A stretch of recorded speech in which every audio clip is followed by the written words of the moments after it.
Ang susunod na programa ay rated PG. Patnubay at gabay ng magulang ay kailangan sa mga batang manonood.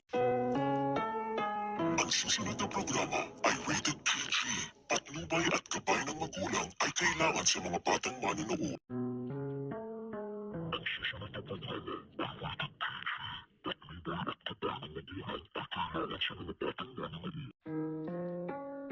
Ang susunod na programa ay rated PG.